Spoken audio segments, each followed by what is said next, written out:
It'll happen to the worst leader the world has ever known.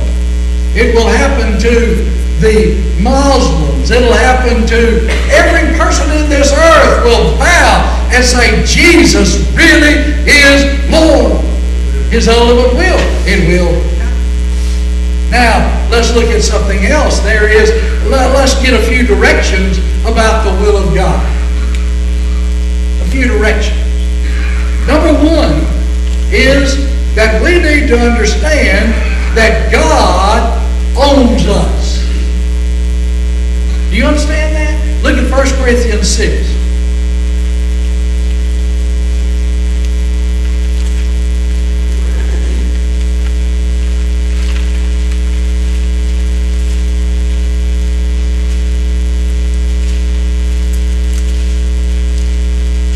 We're going to begin with verse 17.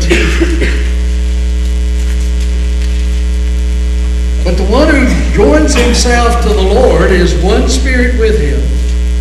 Verse 18, he says, flee immorality. Every other sin that a man commits is outside the body, but the immoral man sins against his own body. I think that's enough for me to say, right? And then in verse 19, he said, do you not know that your body is the temple of the Holy Spirit, who is in you, whom you have from God, and that you are not your own, for you have been bought with a price. Therefore glorify God in your body. We come back to the body. So he says, do you not know God owns you? You see, that's the beginning of finding God's will for your life, and accepting God's will for your life is the ownership of God. Accepting His ownership. Now, most of the time we look at stuff and we say, that's mine. Well, you're not even yours. You belong to God. He paid the price. Now you may say, well, I don't believe in God. Well, doesn't matter. He still owns you, and that there's coming a day when you're going to bow before Him and acknowledge His ownership. So doing the will of God and finding God's will never happen in your life until you acknowledge God's ownership in your life. He may have given you a lot to manage. He may have trusted you as a steward over a lot of things in this world, but you do not even belong to yourself. There's a second principle that I think is very important to us, and that is practicality. Now look at in Proverbs chapter 3.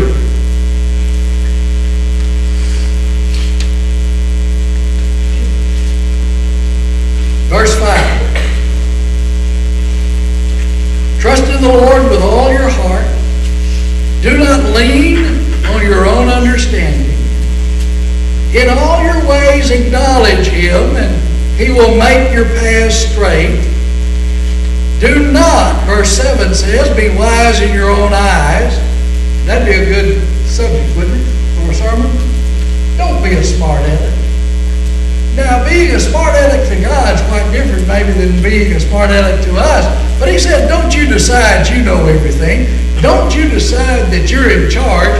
But he says, fear the Lord and turn away from evil. It will be healing to your body and refreshment to your bones. Honor, verse 9, honor the Lord from your wealth and from the first of all your produce, or all your produce. And then in verse 11, he gives us another, do not reject the discipline of the Lord. In other words, he says that God owns us. So in every area of our lives, we are to acknowledge His ownership. Tithe. If you don't tithe, shame on you. You see, God owns you. And He's trusted you with X amount. It may be a small amount or it may be a large amount. And God says no matter how much it is, I'm very fair. He doesn't expect us all to give $10,000. He says, you give 1/10 of what I've blessed you with. And he says, I expect you to do that. And so in all your ways, acknowledge Him. Acknowledge Him in every area of your life. And so there is the practical point. Now, there are some other practical things that I want you to understand. There are some things that God says no to. In His Word, He says no to it. Have you read the Ten Commandments? Thou shalt not have any other God before me. Thou shalt not kill. Thou shalt not commit adultery.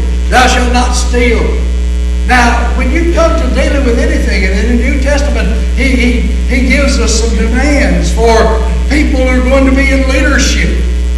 And God says, when it's written in the book, you don't have to ask God about it. You don't have to act spiritual and come and say, well, I need to pray about it. If God says it in His Word, it's there. He says no to some things, and He says yes to some things. Am I to honor my father and my mother? There's no question. But my daddy and my mama, they're not what they ought to be. Honor your father and your mother. It didn't say if they're what they're supposed to be. Now, there's a difference in the place of honor maybe you can give them, but you always have a respect in your heart for your mother.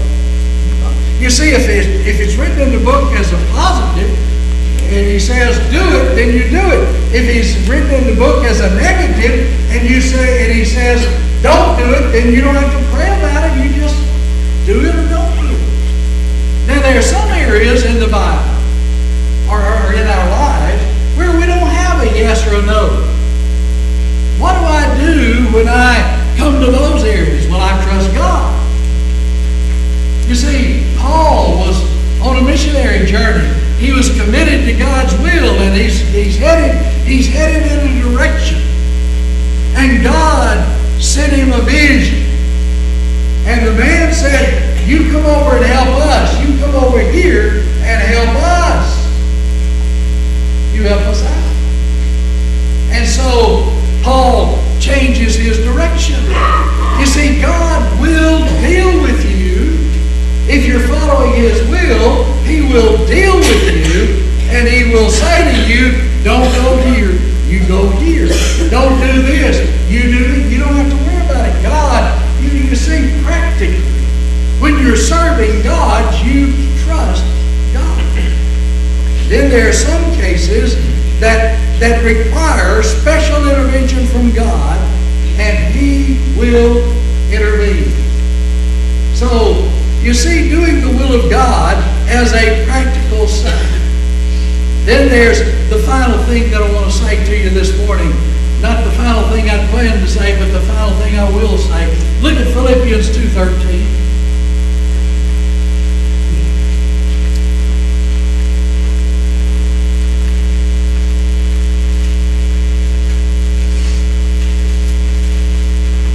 Understand always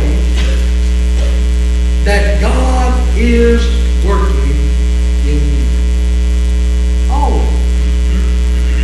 Sometimes He works in a manner that I really enjoy. Sometimes He works in a manner that I absolutely do not enjoy. But understand that God's always at work in you. Always. Look at what He says there. For it is God who is at work in you, both to will and to work for what? His good pleasure.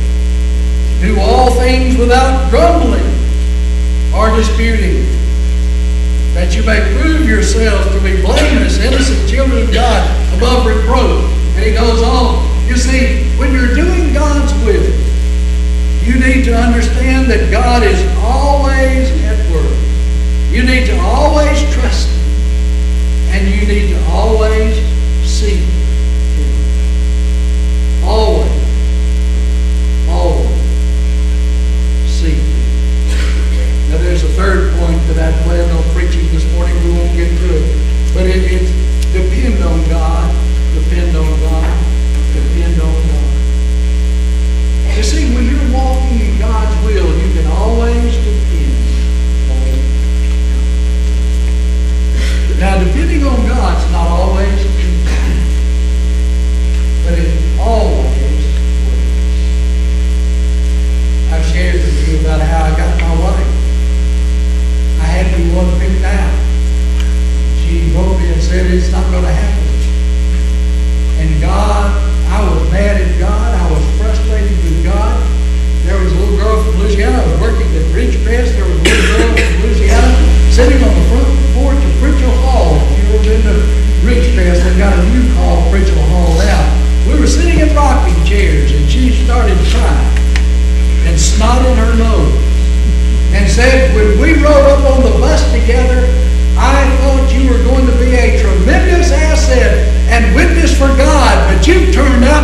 stinker. And she went on with her sermon from there. You see, what I thought was that God couldn't work it out. Always depend on God. Man called his preacher. With this I'm through, musicians, you come on. Man called his preacher, pastor, and said to him, Pastor, I've lost my job.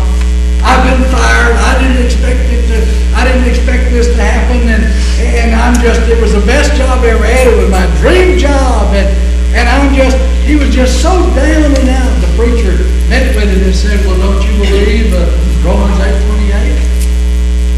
God works everything out for our good if we love Him, we're surrendered to His purpose.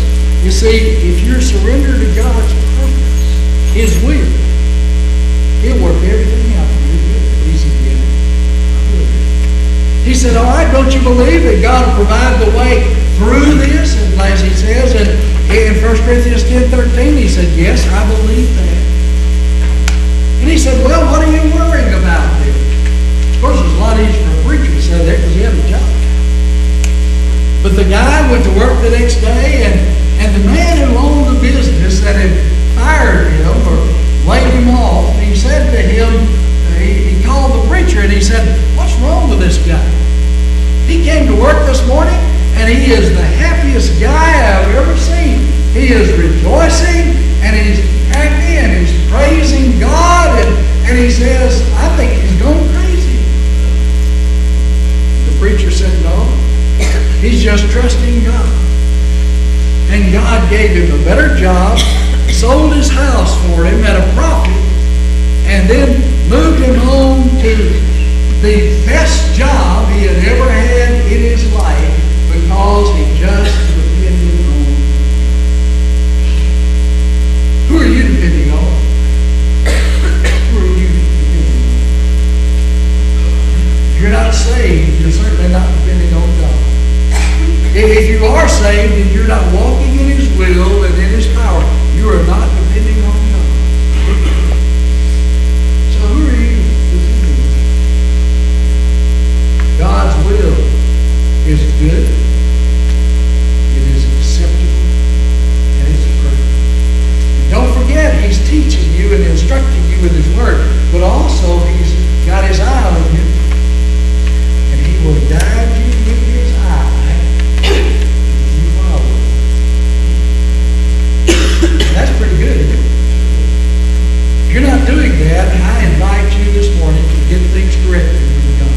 Thanks going to come. We're going to sing as we stand, as we sing.